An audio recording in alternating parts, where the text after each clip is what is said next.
Seems like everyone in the health and wellness and biooptimization spaces are talking about peptides. Today I'll be speaking with Dean Henry, who's a functional medicine coach and a therapeutic nutritionist who's been in the field for almost a decade. He's an expert in peptides and recently launched UAE Peptides as a way to help his clients either optimize their energy, their cognitive function, their athletic performance, or their gut health, or to help them treat or heal a chronic condition. Dean also launched Clean Living Company, which is a clean bone broth delivery service in Dubai. If you've lived in Dubai, you know, I used to order from them as well. He currently sits on the board of Vesilius Longevity Labs in the US, which is a peptide specialist company. In this conversation, Dean will be explaining to us what peptides are, if there's any potential side effects, how you can administer a peptide, and how to do your own research if this is something you are curious about or would like to include in your regimen. As always, this conversation is for educational purposes only. Please do speak to a professional or practitioner before getting involved with peptides. Hello, Dean, and welcome to the podcast. I'm so grateful to have you here with me today and to speak about a topic that I'm very keen to learn more about, the world of peptides. So I'm really grateful to have you here. Thank you so much for your time. Hi, Alia. Thank you for having me. Thank you for your time also. Could you maybe just start us off with a brief overview of your background and how you got interested in the field of peptides? Sure. So, initially, when I was 15, I had a ACL injury. So it was quite young. I was playing soccer at the time, and I was also a sprinter and did lots of other sports. Was training 7 times a week, which nowadays they say was too much, was too many different sports. Of course, at the time, you couldn't do too much as a 15-year-old. And, if I wasn't playing sport at school, I was at clubs and at home and just non-stop always. And then my ACL finally gave up and it snapped in a cup final match once. And at the time, we just thought it was a temporary injury. I thought I'd get back to it in no time at all. In fact, I was offered a semi-professional contract sort of in 18 months of the rehabilitation just because we thought we'd get back to it. The injury was actually misdiagnosed. So they kept saying it was a cartilage tear and they just kept shaving away at my cartilage. But the ACL had actually snapped. So, when I talk about this, ACLs now, they get repaired fairly quickly. It's still quite evasive process, but I'm 50 this year, and this was 35 years ago, so it's quite a while ago, quite archaic. So these things are missed. And then I tried to go back to sprinting and lots of different sports over the time, to the point where my knee just kept giving way. Also, interestingly, which later day I now understand was a stress response, I couldn't swallow food. So every time I'd have a meal, pretty much 80% of the time, if not more, the food would get stuck in my esophagus, and then I would need to regurgitate it. And this went on all through my 20s. I was a salesperson selling electrical items, which just seems kind of strange now. But I was out on the road driving around door office to office selling electronic components, and I used to do a lot of entertaining.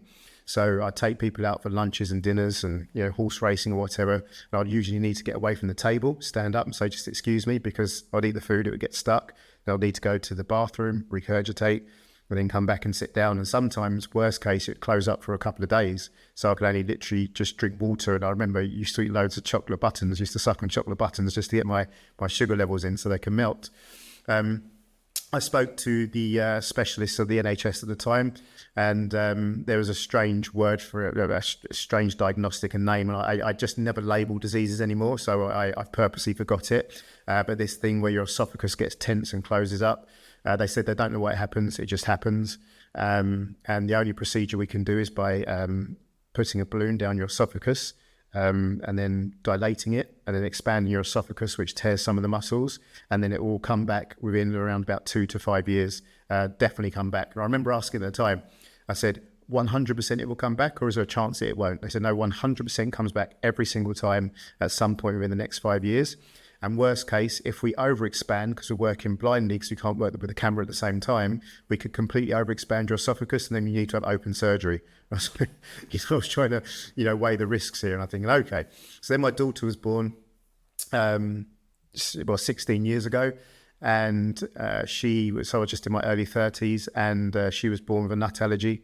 And again, I was saying, well, why? And they said it just happens with my knee and the misdiagnosis. It just happens. Everything just happens. And around that time, actually, when my daughter was about 3, I met some really interesting people, a Chinese medicine doctor, and he was really into diseases staying dormant in the gut and staying there from birth or wherever and never actually being cleared. So he put us on all these ointments and these different machines to test us, and I really, really was inspired by him. And that really just got me into functional medicine, really, and just understanding stress responses. I had an office at the time as well. It was an investment sales team. I had 30 salespeople in Chelsea Harbour, all working for me, drinking Coke, eating Mars bars. And one of the guys that was very much into the sports side, he used to look after professional boxers. He was very much on supplements and protocols, and I'd started his protocol along with my family. We was all feeling amazing. And I said, I need to get this team sorted because they're just all slumping on their desks after lunch, going down the pub, having beers and what have you. So I got him to do a talk, and I was quite inspired by this talk as well. During this time, by the way, I did actually go for the procedure for my esophagus not long after my daughter was born. And that was 16 years ago, almost 17 years ago. And it never came back. And I have a reason for that, which we can discuss in a moment, but it never came back. So they guaranteed me it would. So then we moved to Dubai, and my second daughter was born. And this is when we was really into health. And I had researched bone broth, and I was consuming bone broth myself, but we couldn't get the best bone broth we wanted. It needed to be organic, needed to be grass-fed. And we managed to get some bones in from Australia, started to make our own bone broth. And then my daughter was drinking bone broth from a bottle when she was 6 months old. And everyone was really trying to understand where we got the bones from. So I said, let's just set up a business. So I set up the company called the Clean Living Company. And we sold an awful lot of bone broth in the UAE. And really it was at that time I met a young lady. She was a airline stewardess for Emirates Airlines, and she had really bad psoriasis. And by this time, I've been, studying and researching health on a professional level, I'd say, for 4 or 5 years, but not dealing with clients as such. But I knew that her psoriasis was from a gut health issue, and she'd been to see lots of doctors. She was quite depressed because aesthetics were important to her because of her job. She was a pretty girl. And you could see her and her husband came in to see me. A functional medicine doctor referred them to me, as many functional medicine doctors did at the time, because I was the only company in Dubai that was offering organic grass-fed bone broth. And for gut health, it's amazing. And I put her on a 21-day bone broth cleanse, which meant she needed to do it's an elimination protocol, basically eliminate grains and sugars and alcohol and everything, and then replace this with bone broth. So bone broth 3 to 4 times a day. And luckily for me, we didn't ask her to do this. She videoed her whole journey, and she was very good on the camera as well. So she was videoing her journey, started off with psoriasis all on her elbows, and then by the end of the 21 days to fast track, her psoriasis was gone. And she was very complimentary. She said she tried everything, steroids, and the allopathic system just didn't help her. And it's from that point I realised actually I might know what I'm doing. So I thought I need to be certified. So I studied functional medicine. I got a functional medicine certification and also therapeutic nutrition. So I studied these two so I could really understand how to use natural remedies and supplements to help people optimize and target ailments. And then what got you into the field of peptides? It sounds like you have an interest in getting to the root cause. If you're someone that studies functional medicine, you don't want to just medicate symptoms. You want to look at someone's nutrition, their lifestyle, their diet, their stress, and all the different components that contribute to health or to poor health. But what got you specifically into peptides? Okay, so in the background, alongside doing all this, in around about 2013, I listened to a podcast. I believe it was Ben Greenfield at the time, and he mentioned a peptide, is specifically a peptide bioregulator. I'll talk about the subcategories later. But a peptide bioregulator that you inject that was reversing aging. It was slowing down the reduction in your telomeres, which is literally slowing down or stopping aging at a cellular level. I said, well, I need some of this. So I looked into sourcing Epitalon. It's a Russian-derived peptide, but I managed to source it from Canada. And I was taking this in the background with some other peptides, but it was a very, I'd say it's still a little bit grey now. It will be very soon into the peptide industry. That time I'd say it's dark grey. So me talking about it openly wasn't going to happen. I was just doing it for myself, my own research. Everything was sold as research only, as they still sometimes are. And I was just feeling good. I was sleeping better. I understood that it balanced your circadian rhythm. It helped you, it produced natural melatonin. So you sleep better, you have more energy. And then I started to delve into more peptides to the point where in 2019, one of my peptide clients was a VVIP, I would say, in the UAE. She used to have breast cancer. She was in remission, and she was asking me about peptides, and I was talking about some of the basic peptides that I work with. And at that point, because I was looking at this as from a professional standpoint, I really, really dug deep into peptides. I already had years of research, but I really went to another level because, working with someone that used to have cancer, and there was, I don't know, myth is the right word, but there was a myth about peptides causing cancer, and if cancer's in remission, it will basically bring the cancer back. And it didn't make sense from when I understand how peptides work. And anyway, we took the risk. Which was no risk to me, but was no risk in general. She did her research. She did a lot of peptides for 5-6 years, and I mean a lot, because money was really no object for this particular client. And she took more peptides than I'd ever recommend anyone to take. But in her own words, she wanted to be superhuman. So she took all these peptides, and 6 years later, cancer's still in remission, she's still very healthy. And since that time, I've worked with so many clients that have had cancer. And I work with cancer doctors actually in Germany that use these peptides as well. So just digress there slightly. So yeah, so then from that point, I decided that I wanted to look at this more professionally. I moved my family to Spain, and I was ordering peptides for myself and my friends and some clients in Dubai easily, but I couldn't do them in Spain. So I then found that actually you could import peptides through Holland. So I set up a small location in Holland where peptides being shipped in and then coming to me in Spain. And then people are asking how I did it.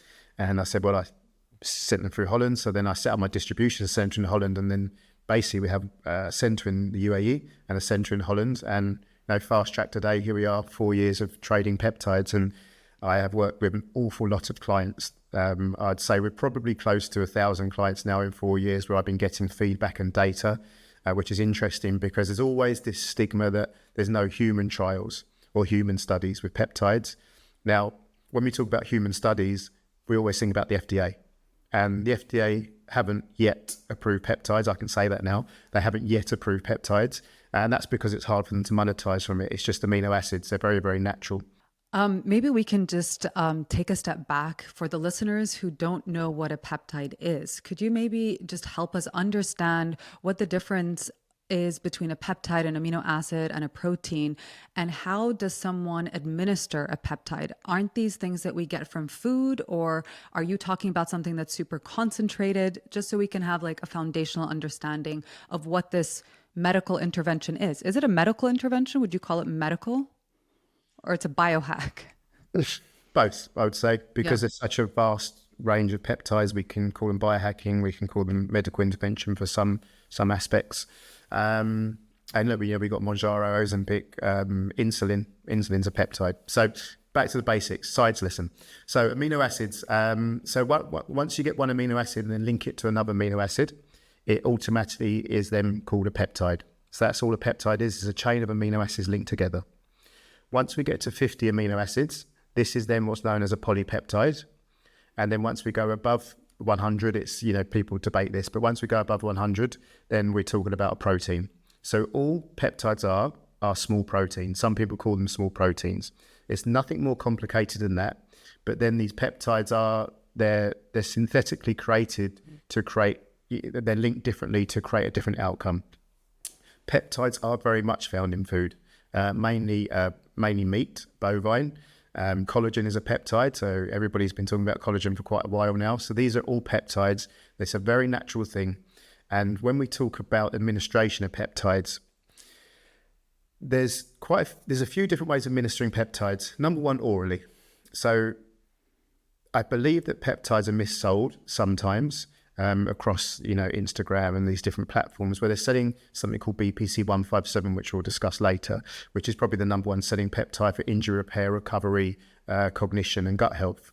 Now people sell it for all these things as capsules. Now any peptide that's longer than 10 amino acid chains, BPC, which your reference is 15, it doesn't really break through the endothelium into the bloodstream. So anything below 10, it's okay. So peptide bioregulators are only 2 to 4 amino acids. and they do break through the endothelium. But your standard peptide, they generally they don't, because most of them are more than 10 amino acid chains. So you need to take them subcutaneous. So you take them subcutaneously like you would insulin, and it has the same delivery mechanism as insulin. You inject it, it goes to the receptor, the target area, the protein receptor, and then triggers a response. So it's triggering an endogenous response. And this is where things get not complicated, but where people say, well, I'm injecting a synthetic amino acid or steroid or growth hormone into my body. Well, in fact, you're not. If we was to use growth hormone as an example, when you inject a growth hormone peptide, it's stimulating the pituitary gland. It's almost like ringing the doorbell of the house. So if you've got activity, you got the house with a dog and people inside the house, you ring the doorbell, you don't need to answer the door and let them in. It just creates activity within the house. So you're in this instance, you're stimulating the pituitary gland for it to release more growth hormone naturally, or optimize your endogenous growth hormone. Of course, if we're talking about a synthetic growth hormone, then you're injecting synthetic growth hormone into the body. So now it's almost like letting the stranger into the house, and we're not sure what's going to happen. Something good might happen, something bad might happen, but whatever happens, you're forcing your growth hormone unnaturally, and that's the real difference between, I would say, peptides and growth hormone and steroids. I think you're comparing the two because you have a lot of people who want to optimize their strength training and their recovery, and they will inject subcutaneously growth hormone. And they're also now injecting BPC 157, which is the peptide for recovery and sports optimization. So you're saying the peptide is actually healthier and safer, is what I'm understanding. For sure. There's a lot of people in the health optimization space that take growth hormone sensibly. They work with doctors, and they measure their growth hormone, and it's excellent. It does work well. I've never felt the need for it. I take growth hormone secretagogues. This is what growth hormone releasing peptides are, and I get an amazing outcome. If I was working with a 70 or 80-year-old person and we test their growth hormone, it was non-existent, then there would be no point giving a growth hormone stimulator, because there's no real growth hormone to stimulate. And that's when I see different advisors advising on peptides, and they give older people growth hormone secretagogues, I know that they don't really know what they're doing. And then back to administration, you have intranasal administration, you have IV, you have intramuscular, and subcutaneous, and orally. And there are so many different types of peptides out there. It sounds like people want to, simply improve their health or their energy, but then they're also using it as a treatment. You talked about cancer treatment. I know you and I discussed autoimmune condition treatment. People have lupus, people have thyroid dysfunction, ovary dysfunction, fertility issues. So what does that treatment look like, and how many months or weeks does someone have to be on a peptide? And are they taking multiple peptides at once? Is there like a stack that people are taking? Because I hear about this in the biohacking space, that people have their peptide stack, and are they injecting themselves? So for people who don't know, when you administer a peptide subcutaneously, it's a small little injection like you would a diabetic injection for insulin. So are they injecting themselves multiple times a day, or are they putting it all in one needle? And what does it look like? Okay, lots of questions. So firstly, yes, people are injecting themselves multiple times a day. The reason for this is the pros and cons of peptides. So the pros to peptides is that it's bypassing the liver and the kidneys, and it's just going straight into the bloodstream, but the half-life is very short, and that's what makes it so safe. It doesn't stay around in the system for too long. It targets that receptor we discussed, it rings a doorbell, and then it goes on its way, theoretically speaking. So what that means is if you're looking to optimize the outcome of the specific peptide for the specific objective, then more often than not, you need to take the peptide every day, and in some instances twice a day, and in one instance even 3 times a day. When I'm running protocols with people based on my research and discussions, even with supplements, actually, something that I feel quite strongly about is you shouldn't take anything every day. The only thing you should do every day is food and water, in my opinion, with regards to what you're consuming. So even vitamin D, people that need to take vitamin D every day, 5 days on, 2 days off. Take the weekend, give the body a break from capsules and pills and supplements, just be completely natural. And that's really my protocol, and tried and tested protocols, and many doctors in the US as well, is that we do 5 days on, 2 days off. The most popular peptide, BPC 157, which again we discuss shortly, that particular peptide does have a very short half-life, so it's morning and evening, 5 days on, 2 days off. And are we taking it for weeks, for months? Is it just for a specific, like I'm training for a marathon, so I do it for a specific goal? Or is it for the rest of my life so I have good energy and I build muscle because muscle is the organ of longevity and I want this until the day I die? So am I doing this forever or for targeted reasons? Good question. So it does depend on the objective, but as a real sort of mainstream type advice, if you like, as long as you're on the peptide for it is as long as you should come off of it. So if you're on it for 6 weeks, come off it for 6 weeks. If you're on it for 12 weeks, which is generally the maximum for most, then you come off of it for 12 weeks. Now that's if you want to, so basically you continuously cycle that until you achieve your objective. My goal and my client's goal with peptides is not to have to stay on peptides. So, like if you take testosterone, once you start on testosterone, basically you need to stay on, there's ways around this, but basically you need to stay on it for the rest of your life. That is not the case with peptides. You want to get to your point, your objective, healthy, build muscle, whatever, and then we come off the peptide. If that starts to taper off in a year, 2 years, 6 months, whatever, then we go back again. And then, but then your baseline is going to be a little bit higher, and then we start again, and we just keep rotating it. And I will be on peptides for the rest of my life, but that's because I'm different objectives, like anti-aging, I'm going to get older, cancer prevention, so I'm on peptides, but I'm not constantly taking peptides. Sometimes I'll take 6 months off.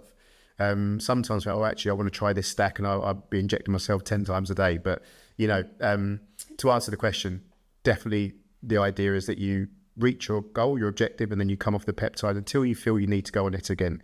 This is for muscle building and strength and anti-aging. If you're targeting a certain disease, then the protocol might be more intense, it might be longer, but ultimately, once you get to your objective, is that you come off the peptide for good. Can you talk to us about stacks? So are you injecting yourself 10 times a day, or can someone have their stack and put it all in one needle and inject themselves once a day? Like, is 10 times a lot? Are most people doing that? Or is like kind of the average just one treatment, which is I want more energy or I want to heal my autoimmune condition, and they're just doing one peptide every day, 5 days on, 2 days off? Like, what's the typical protocol? Very varied. I would say the most popular protocol would be 2 peptides, the BPC 157 for injury repair, gut health and cognitive performance, along with a peptide called TB500 or thymosin beta 4, which stacks very well with BPC to help tissue repair and recovery. And people would take that 3 times a week, Monday, Wednesday, Friday. So with BPC already, we're taking that twice a day. And then we put in the TB500 or thymosin beta 4, and then we take that 3 times a week. So throughout the 5 days, you're taking 2, and for 3 of the 5 days, you're taking 3 injections. Some stacks, you could be taking up to 5 to 10 peptides a day, depending, how much you want to push it. For me, the reason why I take at times a lot of peptides is because I know what's working for me and what's not. If you're a newbie to peptides, even though some people just want to be superhuman, they say, I'll just stack the lot, I don't care as long as I feel great. But we should be more mindful. And if we take 2 or 3 peptides, or maybe 4, that should probably be our maximum for the first time. And then at least we know what's working and what's not working. And then obviously we can remove one, try another. And, it really is based on feedback. In the health industry, we know this, everything is so individual due to biological individuality. And for that reason, peptides, because of the natural outcome, it's more individual than anything. I've now trained, over the last 2 years, I've trained many doctors and clinics on peptide protocols. And it's the most difficult thing, trying to explain to them that it's super individual. So we have a standard protocol that we can work with everybody. That's a starting point. And we always start on the lowest point. Well, I do personally. So, they might say, I'm injecting something, I don't really feel anything. Like if they was taking, I keep referring to testosterone just because it's popular. You take testosterone, within a couple of days, you feel amazing. But of course, with that is a quick up, and generally a quick up is a quick down. Peptides don't work like that. They're working with your body endogenously for you to optimize yourself naturally. So the response can be very slow. And people do get frustrated after a couple of weeks. I'll be injecting myself twice a day. I've got pin marks and I'm not really feeling anything. But I always manage expectations. And it's like, this is about a lifestyle. This is a process. After 4 or 5 weeks, if you still feel nothing, then maybe this peptide isn't for you. Maybe this one won't work. Maybe we need to add something else, or maybe we need to increase the dose. But generally after sort of 3 to 6 weeks, people will start to notice a difference. Can you explain what you mean by endogenously? Internally, so it optimizes you internally rather than exogenously, where you would be taking, say, growth hormone, and it's an exogenous synthetic version of itself you're injecting into the body. And endogenously, it just means you're optimizing naturally and internally. So, for instance, we spoke about growth hormone, but let's talk about BPC 157 for injury recovery. If I have a torn tendon and it's just partially torn, and I take BPC 157, the chances are that enhancing the repair is very probable.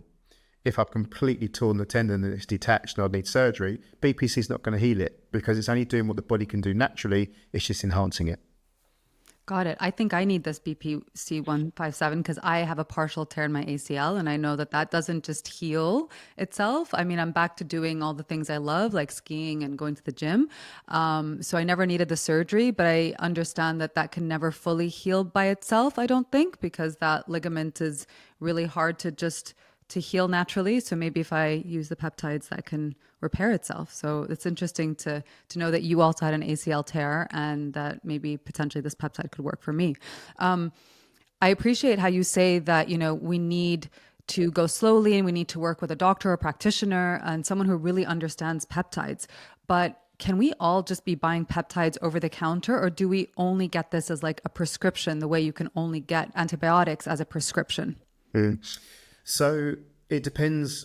It's jurisdiction, really. So it depends on your jurisdiction. So in the US and some other regions, it's prescription only. Some regions do look at it as research only. So research only is the grey area.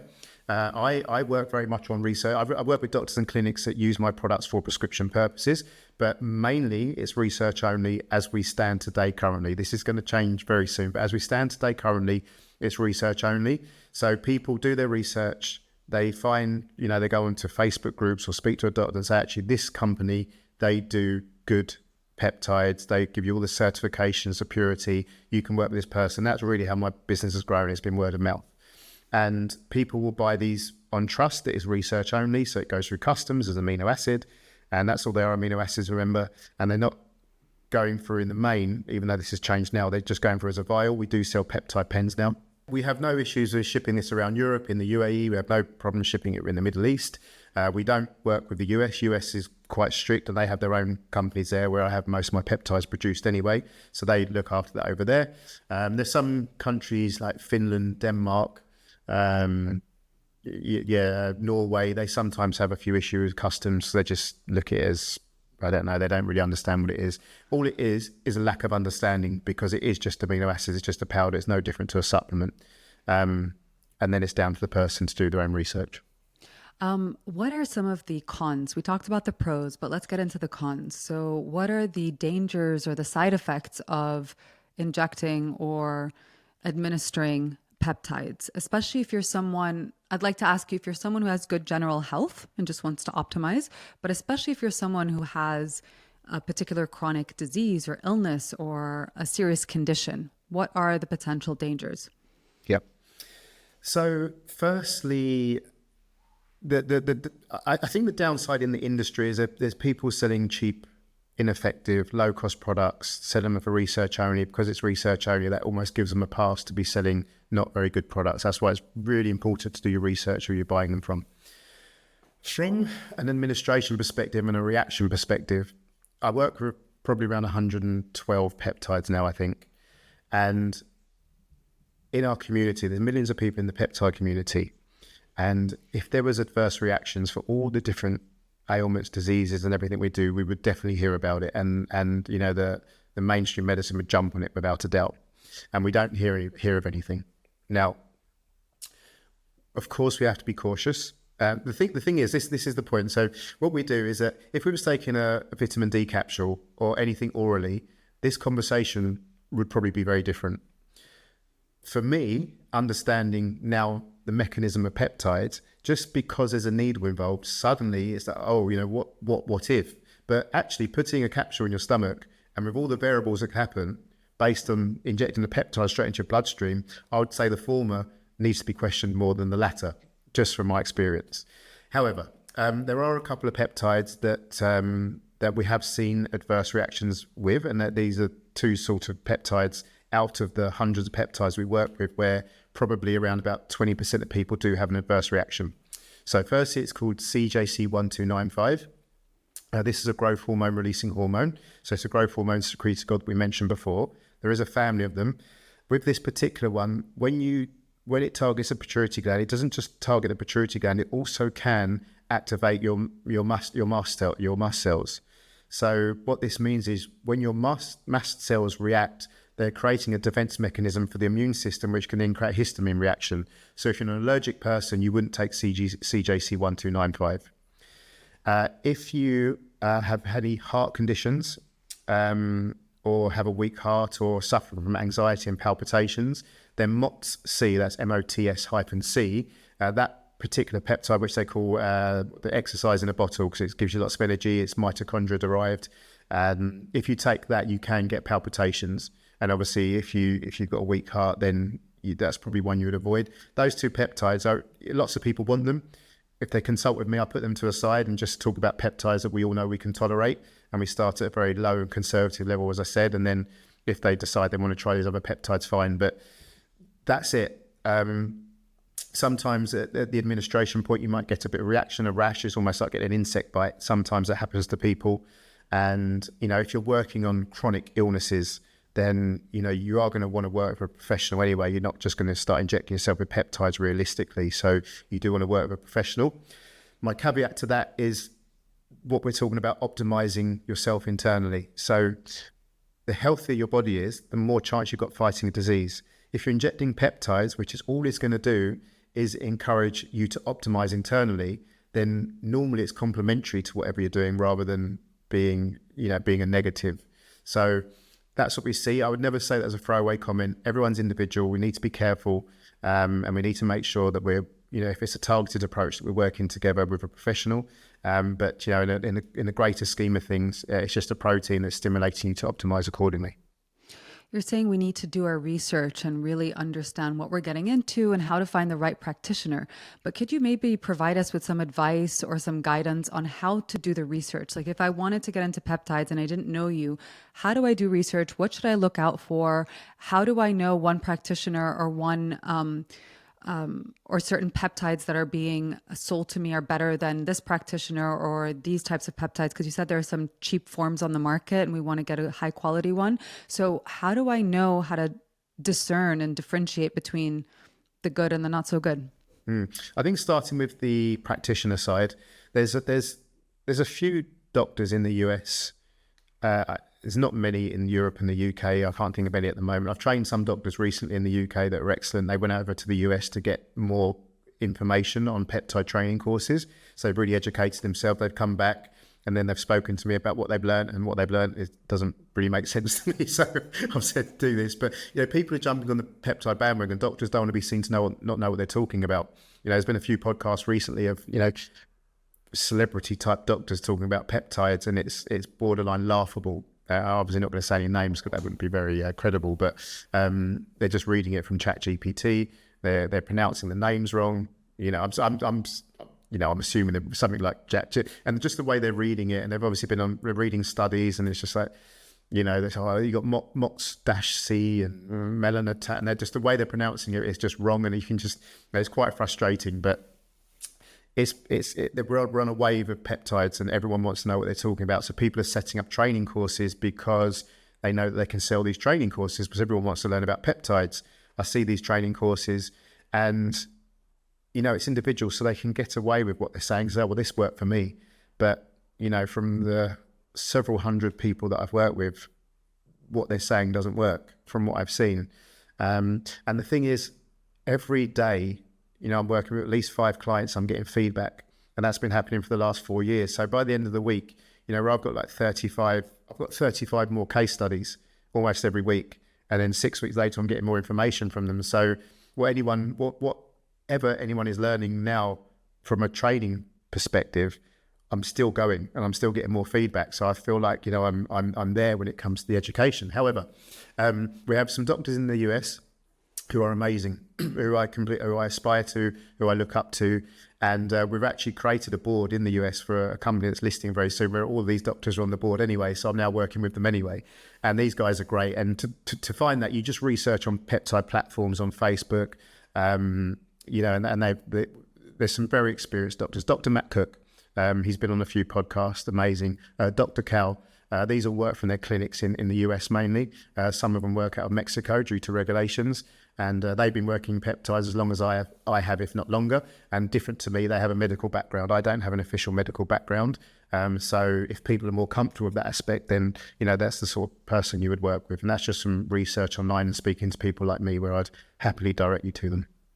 Okay, could you maybe share some resources with us that I could link below, or certain, you said Facebook groups or links that share or that have compiled doctors in one place that are, and it's been vetted, that you trust, and maybe we can link it below. So if people are starting on this journey and they want to get into it, they know how to start the research. Because when we say go do your research, like I say this a lot to my clients when it comes to like supplements, right? But I then understand that, how do you do the research? Where does someone begin? Because there's a lot of information online, and sometimes it's contradictory, sometimes it's confusing, and there's also a ton of noise.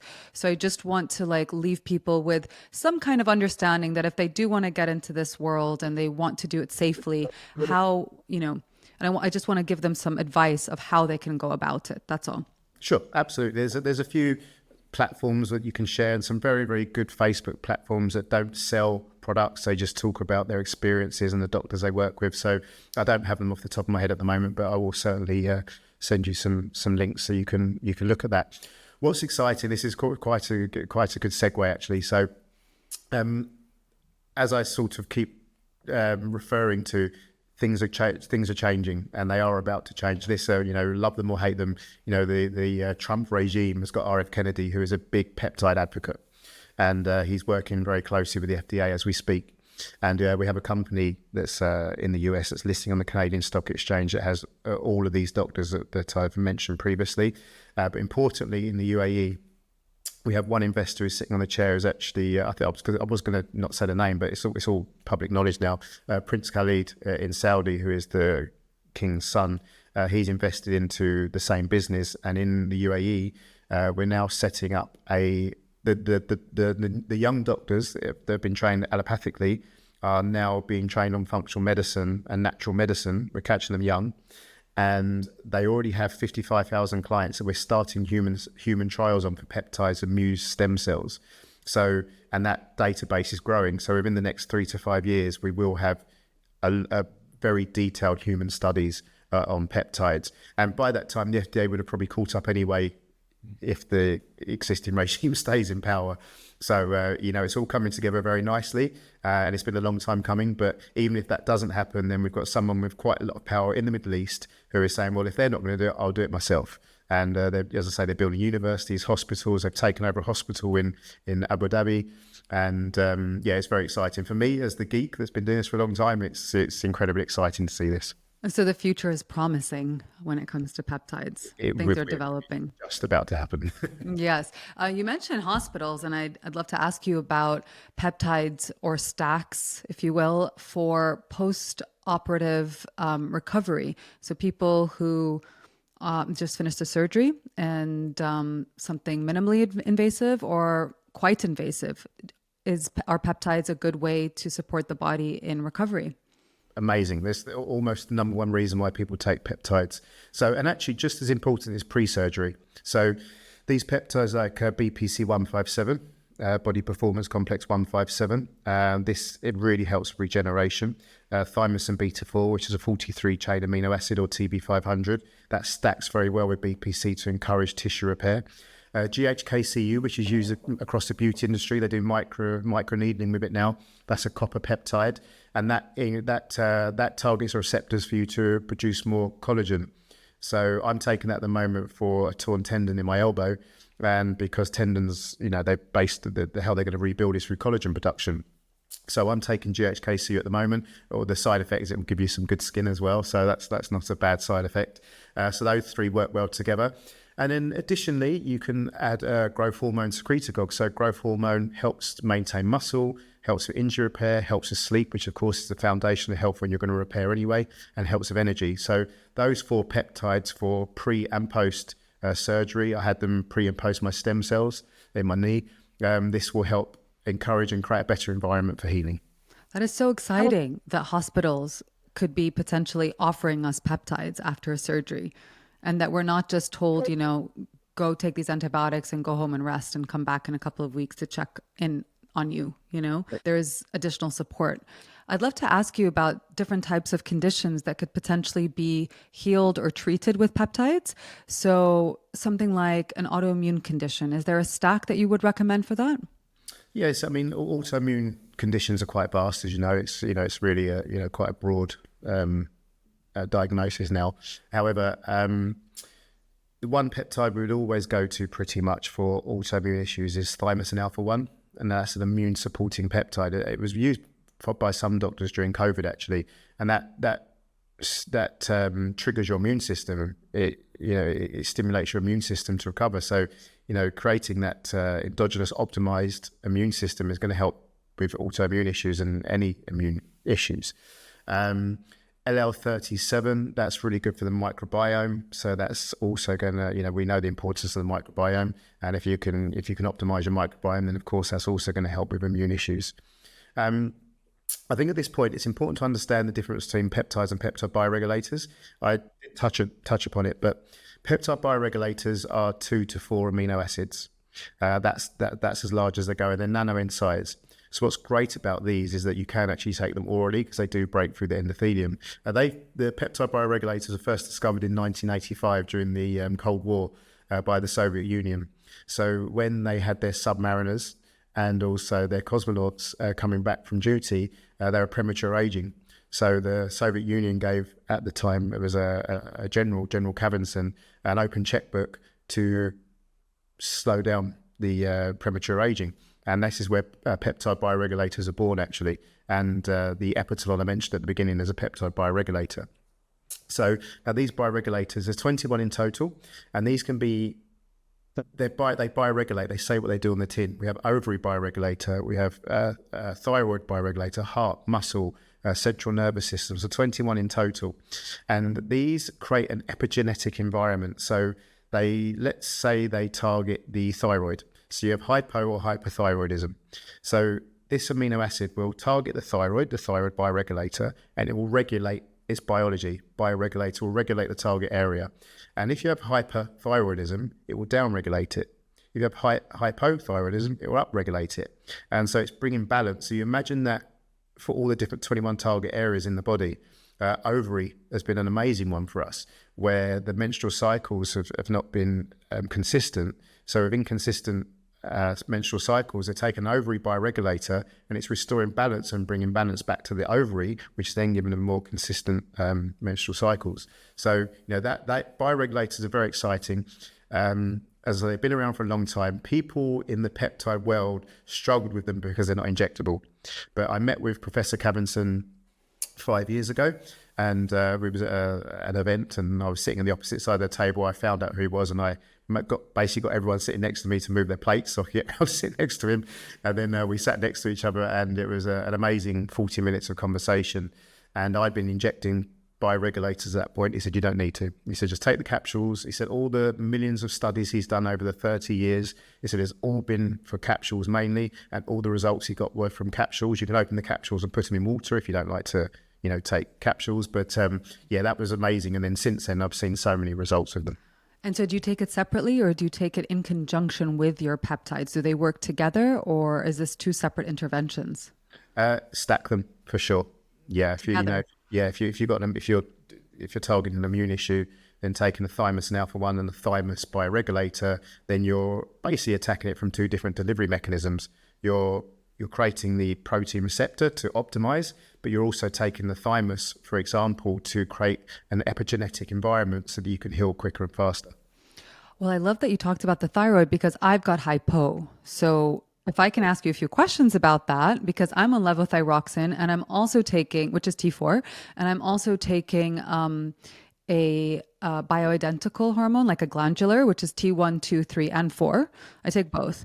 And apparently my dose is not very high. It's 75 milligrams, which to me sounds high, the levothyroxine, but apparently, there are people taking 100, 150.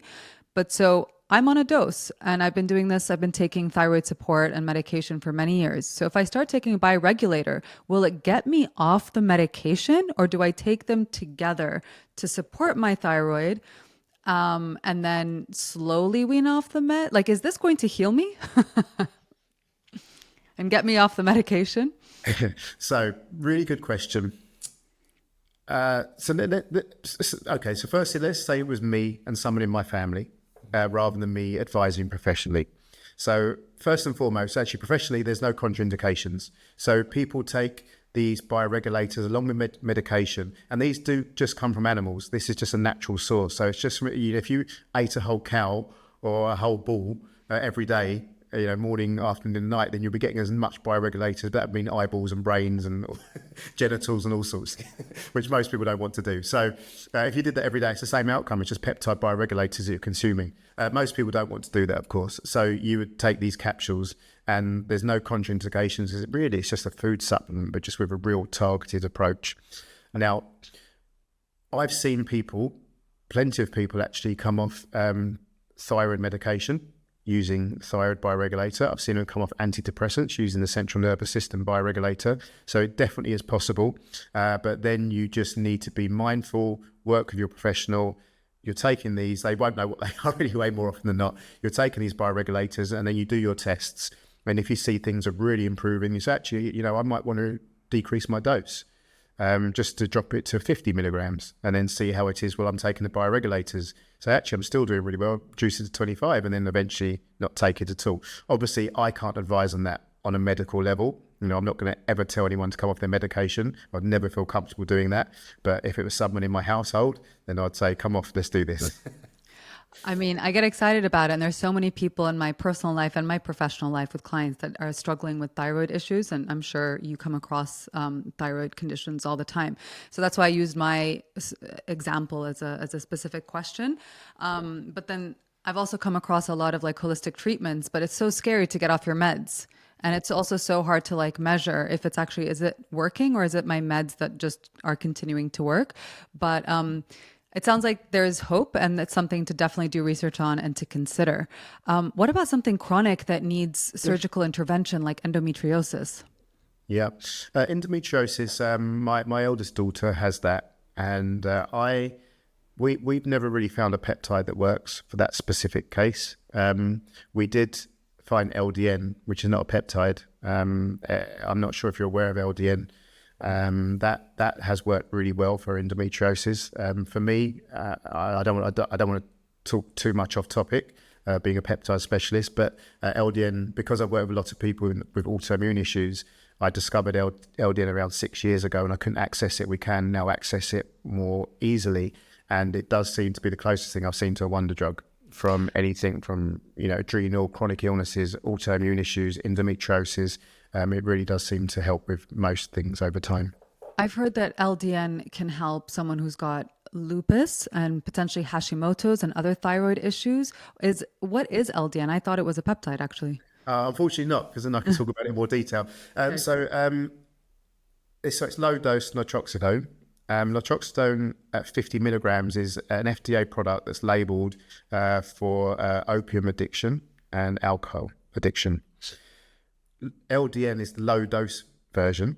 So the LDN, that generally starts around about 1.5 milligrams. So it's 50 times less pretty much than what you would get on an FDA level. Now, bizarrely for me, at 1.5 or at low dose, it's not labeled by the FDA, it's off label. And which is just mind blowing because the amount of benefits that it really does have. And I just, I obviously wouldn't recommend or advise people just to go on LDN, but it's such a low dose. You rarely see side effects and you see so much of the upside. And even my wife, she had a histamine issue. We tried elimination protocols, tried peptides, tried many things that didn't work. She took the LDN and it cleared her within weeks. and some people need to stay on it for a long time. It is a medication. So sometimes for these more chronic issues, you need to stay on it for a year. But it's such a low dose and it can help you sleep as well. So obviously it's medication, it's chemicals, so there are more side effects than what you'd experience with peptides. But it is something that I'm asking more and more people to research if they're really struggling to, find a way to resolve their chronic issues. Someone told me about LDN. I don't have Hashimoto's, but they told me that it could potentially help my thyroid, and I'm still learning about it and not skeptical, but yeah, I'm still in that like research stage and see if it's right for me. Well, coming back to peptides, I would love to ask you about like neurodegenerative diseases like Alzheimer's and Parkinson's. Is peptides promising for brain health, especially for people who are older, like later in life? Is it is it safe for older people? I mean, 70 plus, like my parents? Yeah, we have there's some peptides in the peptide family that I have friends that are using for their parents with Alzheimer's. I've seen some really good results. We have Cmax and Selank, which are nasal sprays, and these are Russian-derived peptides for cognitive performance. Cmax is more for managing focus and concentration. And Selank, I always remember this from the Ank for anxiety. This helps with anxiety.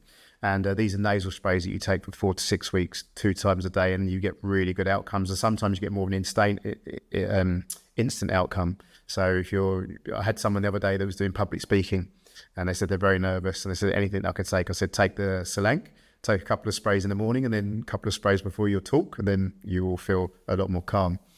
These have got some good research for neurodegenerative diseases.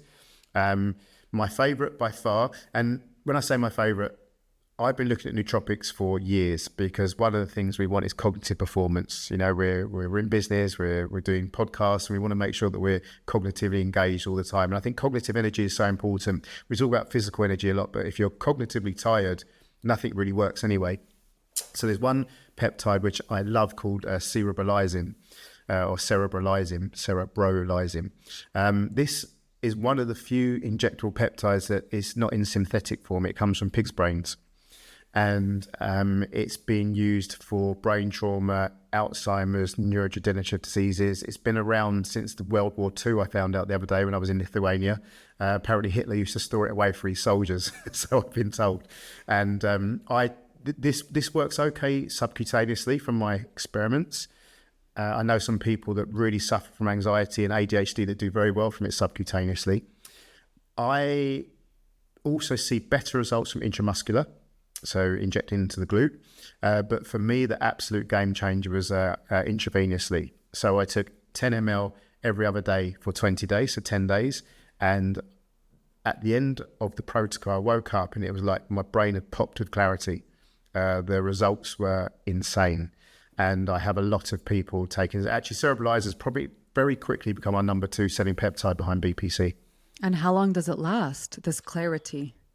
So for me, I probably felt maybe a little decline after a few months, maybe. Okay. But then I'm working on. So sometimes I'm the worst case because I'm taking so many other things and going to Lithuania, having golden bag IVs and stem cells, and I've got so much going on. So at the moment I feel great. I just and I have done ever since I started Cerebrolysin. It really just seemed to turn the corner for me. So cognitively, I was declining sort of 4 or 5 o'clock, just working hard, consulting with patients. You start to feel cognitively tired. And for me, that is just sometimes I still do, but very, very far and few between. You are supposed to take the protocol is specific depending on what for Alzheimer's. They would need to take a lot higher dose than what I'm doing for a nootropic effect. But generally, it would be 20 days every 6 months, and that's 10 days of the 20 days every 6 months for ongoing support. I mean, I think preventatively, people who are aging or they're 70 plus, I just wonder like if there's anything they can do that is neuroprotective. One thing is if you already have dementia or Alzheimer's, I guess that's a higher dose, but I'm just thinking of, people my parents' age, if there's anything that they can think of that's just protective and it's preventative. And maybe all of the above. All of the above. Yeah. So Cmax, Selank, Cerebrolysin, P21, Adamax. We have a whole stack of peptides on our website, Brain Health Peptides. And for prevention, this is why I do it. It's not just because I want to be optimized. It is for prevention. And these peptides for me, they're just a go-to, just to cycle them 2 or 3 times a year to prevent the onset of neurological diseases. What about weight loss? But specifically, I know people are interested in like body composition and just being fitter and healthier and maybe losing some what I call vanity weight. It's not weight that's unhealthy, but they just want to look better. But then I think about people who are obese and really struggling with 50 to 100, maybe 150 kilos. Are there peptides that can help people with body composition, but also people who are really struggling with obesity and it is in and of itself threatening to their health? Yeah, I think let's start with obesity, and it's the peptides that everyone's been talking about, and it's the Ozempic, which is semaglutide, the Mounjaro, which is tirzepatide, and then there's the latest one out. So Ozempic or semaglutide is a GLP-1, tirzepatide is a GLP-2, and retatrutide is a GLP-3. If these are dosed properly, I've worked with these peptides for several years and never saw a problem. Suddenly they hit the mainstream and you see all these side effects, even thyroid cancer. I've seen one person from someone that I know, and they're just taking far too much. When we talk about these peptide protocols, microdosing 6 weeks on, 6 weeks off, that's exactly how these GLP-1 should be taken. But people aren't. They're increasing the dose every week. They basically they established the effectiveness of the GLP-1 by their side effect. So they're saying, if I don't feel hungry, it's working. It makes no sense at all. You don't establish how a product is working because of the side effect. So, this GLP-1 doesn't work for me because I still feel hungry. Well, feeling hungry is good. Feeling hungry is natural. You should feel hungry. For me, if I'm doing any sort of weight loss protocol, then for me, when I'm feeling hungry, I know it's working. If I'm not hungry, then it's probably not working. So, you have to tell yourself this is when all it's what you're working. This is when your metabolism's speeding up. Some people just can't deal with this. So, sorry, I digress slightly. So if we're looking at obesity, then you would look at a GLP-1, or actually a GLP-3. The retatrutide is amazing because not only does it do everything that a GLP-1 does with the curbing the cravings, but it also uses your fat cells as energy. So when you take something like retatrutide, you're burning fat, but your fat is turning into energy. I'm actually taking it now, and I've never put on weight in my life. I found it hard to put on weight. I'm taking microdose retatrutide now because it's good for cognitive performance and energy. So if you take that a slightly higher dose, if you're obese, it's trial and error. You start off with 1 milligram twice a week. If you feel no benefits and you still have your cravings, so I'm not talking about hunger, I'm talking about cravings. We have to have willpower. Just switching off your willpower to take a GLP-1 just doesn't make sense to me. Have some willpower. You shouldn't do these things if you don't have willpower, because eventually you're going to come off of them. And when you come off of them, you're going to feel hungry again. And so many people say, oh, my hunger's come back 100 times worse than what it was. It hasn't. It's just because you're not used to feeling hungry. So, just being mindful and taking this sensibly and giving yourself time to lose weight, even if you're talking about obesity, it's amazing. As a stack simultaneously, you would take a growth hormone secretagogue. So the growth hormone, by default, is producing growth hormone, which helps you maintain muscle. So one of the side effects of these GLPs is that you lose muscle as well as fat. It's very difficult not to lose muscle and fat at the same time. So you want to try and maintain your muscle as much as possible. So taking a growth hormone secretagogue is going to help you maintain muscle. And I'm quite passionate about GLPs because I've seen, such pseudoscience and bro science, and it's a bit of a mess at the moment. And they said, well, if you take a GLP-1, then you're going to lose all your muscle as well. Well, I would encourage anyone to try and do an aggressive weight loss protocol without losing muscle. It's very, very difficult. So it's not the GLP-1s that make you lose muscle. It's just the fact that you're losing weight, you're going to lose muscle as well. So you need to find something to mitigate that and offset that. For me, that would be something like a growth hormone secretagogue. I've heard that GLP-1 could be very effective when microdose and when also taking someone's diet and lifestyle into consideration, so that, again, when they get off it, they have healthier habits. They've mitigated their stress, which of course can, create emotional eating or stress eating and poor habits and poor food choices. They know how to sleep better. They know how to cook for themselves, etc. And that's the work I do as a health coach. But I've also heard how microdosing GLP drugs can be neuroprotective. It's something I heard Dr. Tina Moore talk about. She doesn't talk about the dose. I'm sure you've heard her speak about it. And she said it was really helpful for her mother, who's obviously someone who's older, and it was there's receptors in the gut and there's receptors in the brain for this, and it was lowering the inflammation in the gut. And when you lower inflammation in the gut, it lowers inflammation in the brain. So I got very interested in this because it's not about weight loss for me. It's more like, can we protect the brain? So it's interesting that you talk about microdosing and that you also speak about how these drugs are not meant to suppress your appetite. They're just meant to like lower the food noise, which is what I've heard about, the lowering the cravings. And that there's got to be, it sounds like, proper nutrition and proper diet and lifestyle Yeah, mitigation and interventions as well. absolutely. So yeah, I mean, on my little rant, and I'm forgetting the basics, right? And obviously, whenever I speak to people and consult with people, and this is peptides in general, not just GLP-1, nothing that we work with is a miracle. And they're only really going to work at their best if it's with a healthy lifestyle. If you're going out, eating food, drinking alcohol, not training, and then come back to me and say the peptide's not working, guess what I'm going to say, right? So, all of these things work better with an optimized lifestyle, exercise, health, sun, vitamin D, and no more than GLP-1s. If you're taking your GLPs in general, and like you say, it's programming you to run a better lifestyle. You're eating protein 3 times a day so you don't lose muscle mass. You're lifting weights as much as you can, 2 to 3 or 4 times a week, so you maintain muscle. This is all going to offset or mitigate the issues that you would get if you was, when you're taking these GLPs.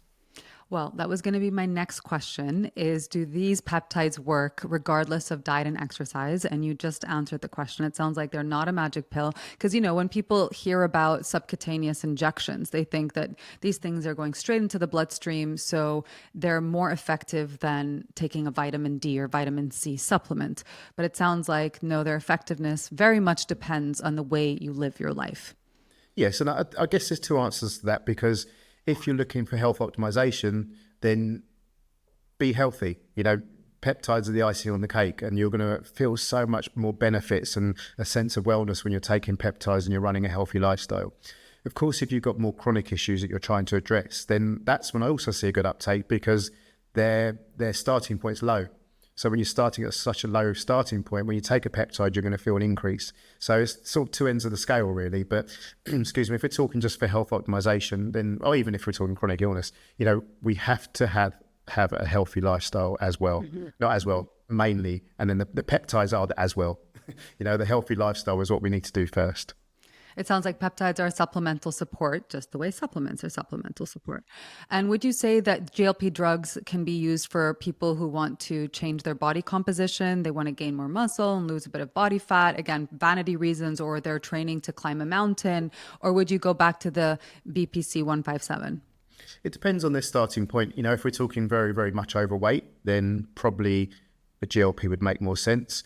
I keep referring to retatrutide because it converts fat to energy. It also helps you maintain muscles. This one is really, coming out on top as the latest GLP-1. So you can microdose this. I'm microdosing it twice a week. And I feel cognitively, just generally have a lot more energy and feel great. But for people that are just, they're not carrying too much weight and they just want to build more muscle, then you don't need to do a GLP-1. You can do just, a BPC, because that helps with recovery. So if you're training hard and recover quicker, then you're going to build muscle more quickly. You have energy-producing peptides like SS31, which targets the mitochondria to produce more ATP energy, works well with and very similar to NAD+, which again has probably been oversold, but when stacked properly can work very well. The problem with these mitochondria-derived peptides or NAD is that lots of people have very high levels of oxidative stress. If you've got high levels of oxidative stress anyway, then it's sort of going to be blocked.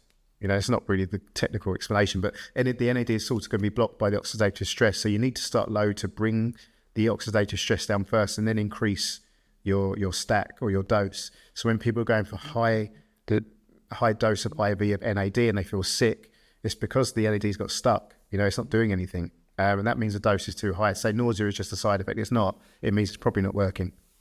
Yeah, I actually did a podcast on NAD with a longevity and NAD plus expert, and she was just saying that side effect is not normal, even though certain nurses or people who are administering the IV are normalizing it, and they're almost preparing you for the palpitations and the anxiety or the nausea that you're going to feel. And it's not normal at all. And there's a buildup in the system and the body is now stressed to break it down. I can link that episode below if anyone wants to learn more about it. Dean, do you have a favorite peptide, or do you see a peptide that could potentially revolutionize medicine in the next couple of years, the next decade? Oof, that's a big question. Peptides work.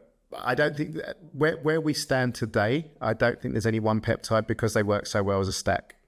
As I say, the most popular peptide that I've mentioned quite a few times is the BPC 157 because it has so many different benefits to it. And most people want to recover. Most people want to train. Most people want to support their gut health. So BPC 157, it's very popular for a reason. I mean, if I sell 50 of one peptide a week, then I'd sell 100 of BPC. It doubles the sales of any other peptide. So that's probably the number one peptide, I would say.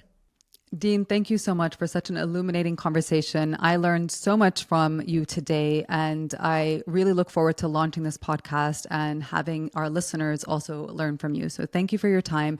And before we close, where can people find you if they want to talk to you or they want to work with you? Yes, so thank you for having me. It's been very enjoyable. So the two sites or accounts that we can look at is dnlabresearch.com. That's for the European EU clients. And then we have UAEpeptidesresearch.com, which is for the clients in the UAE Middle East. And we have the Instagram handles that match the same, UAE Peptides and DN Research. And also I'm on dean.e.henry for my Instagram account. Great. I'll link all that below. Thank you, Dean. Thank you very much. Thank you for listening. Please share with family and friends that you feel could benefit from this episode, and make sure to hit that subscribe button and leave a rating and review to support the show. Check out the links below for more information about my guests and where to find them. And make sure you're following me on Instagram at wholesome_practice to learn more about what I do. I appreciate you being here, and see you on the next one. This podcast is for educational purposes only and should never replace the advice of your doctor or physician. Always consult a medical professional before making any changes or adding anything new to your diet, lifestyle, or medication protocol.